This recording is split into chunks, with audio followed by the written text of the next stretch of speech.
विजय Navale sir, अतिशय उत्कृष्ट असं आज मार्गदर्शन संपूर्ण विदर्भामध्ये जे विद्यार्थी आहेत त्यांना मिळालं, पालकांना मिळालं.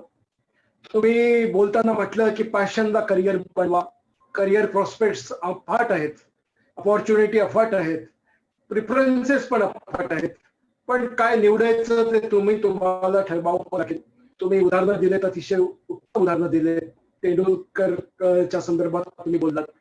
मला वाटतं की शिक्षण म्हणजे दुसरं काही नाही, तर एक क्षणाक्षणाला जे शिकता येतं ते शिक्षण, अशी सोपी सरळ व्याख्या आहे ती तुम्ही तुमच्या व्याख्यानातून सर्व मुलांपर्यंत पसरवली. आणि आनंद मिळतं ते काम करा, म्हणजे ते करिअर या संदर्भात तुम्ही बोललात, कॅपॅबिलिटी इम्प्रुव्हमेंटच्या संदर्भात बोललात, मल्टीटास्किंगच्या संदर्भात बोललात, फोकसच्या संदर्भात बोललात. मला वाटतं हे आज सेवावृत्तीच्या संदर्भात बोललात. मला असं वाटतं की आज जो शिक्षणाचा विचार पुस्तकी शिक्षणाच्या पुढे जाऊन करायला असायला पाहिजे, शिक्षणाने माणसातील माणूस पण दाखवायला पाहिजे. ती तुम्ही सेन्सिटिव्हिटी तुमच्या भाषणातून सांगितली की ती संवेदनशील मन घडवण्याचं पण काम खरं तर शिक्षणाने घडवायला पाहिजे. ते मला वाटतं की आज घडत नाही आहेत. प्रोफेशनल्स तयार होत आहेत पण संवेदनशील प्रोफेशनल्स तयार होत नाही आहेत. तर ह्या इथे चाकोरीच्या बाहेर, पुस्तकाच्या बाहेर लोकांना जगायला यावं, त्यांनी त्यातनं शिकावं, गुणांवर अवलंबून न राहता आयुष्याच्या विशाल कक्षा उत्स्फूर्तपणे अनुभवायला शिकवावं लागेल, असं शिक्षण पुढे यायला पाहिजे. आणि त्यामध्ये सत्वाचा पण स्वतःचा विस्तार पण माणसाला करता येईल. प्रज्ञा आणि प्रतिभेचं एकत्रीकरण केलं तर मला वाटतं की विजयला असं एक समृद्ध, जे देशाला पण समृद्ध करेल, ते आपल्याला करता येऊ शकेल.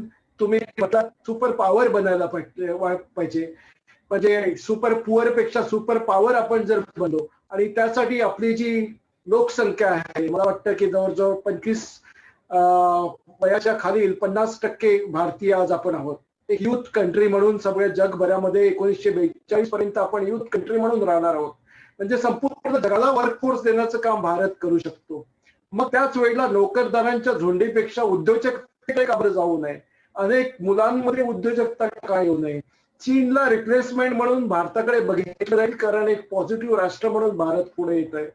आणि अनेक प्रकारे ह्या अपॉर्च्युनिटीज आहे. आणि गोविंदराव वंतारे फाउंडेशनचं आमचं जे अभिव्यक्ती हे दालन आहे, ही या अशा वातावरणामध्ये, करोनाच्या याच्यामध्ये निगेटिव्हिटीवर मात करून पॉझिटिव्हिटीकडे कसं जायचं, नवीन ऊर्जा कशी भरायची, लोकांमध्ये नवा संकल्प कसे डेव्हलप करायचे, ह्यासाठीचे दालन आम्ही उभं केलंय. आणि मला वाटतं की त्या संपूर्ण आजच्या तुमच्या संबोधनातून ते ओतप्रत असलेलं, तुमचं पॅशनेट असं इन्व्हॉल्ड असलेलं जे मार्गदर्शन होतं ते संपूर्ण विदर्भामध्ये पोहोचलं. मला वाटतं की संपूर्ण विदर्भ या संपूर्ण तुमच्या आजच्या कार्यक्रमाचा लाभ घेईल आणि या संपूर्ण मुवमेंटला पुढे घेऊन जाईल. पुढच्या जो आमचं सत्र आहे, याला आम्ही पुन्हा करिअर वाटला पहिलं सत्र म्हणून आम्ही घेतलंय. आणि दुसरं जे सत्र आहे त्याच्यामध्ये नितीन बागोडे पाटील यांना आम्ही प्रचारण केलंय. ते करिअर वाटाच्या दुसऱ्या याच्यामध्ये पुढच्या 10 तारखेला सोमवारला ऑनलाईन जॉईन होणार आहेत.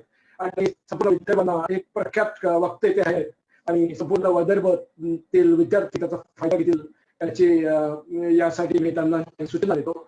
आमच्या ज्या अध्यक्ष आहेत डॉक्टर सुहासिनी वंजारी, आमचं तरुण तडफदार नेतृत्व ऍडव्होकेट अभिजितजी वंजारी, आमच्या कोषाध्यक्ष डॉक्टर स्मिताजी वंजारी यांना मी अभिवादन करतो. आणि पुनश्च प्राध्यापक विजय नवले साहेब, तुमच्या प्रगत विचारांचा प्रकाश संपूर्ण विदर्भ पसरलेलाच आहे आणि त्या पसरलेल्या विचारातून अनेक ज्योती निर्माण होतील, अनेक लोकांचं जीवन घडेल, याबद्दल मी कुठल्याही प्रकारची शंका नाही. तुम्ही तुमचा अतिशय व्यस्त कार्यक्रमामध्ये तुम्ही आम्हाला वेळ दिलात.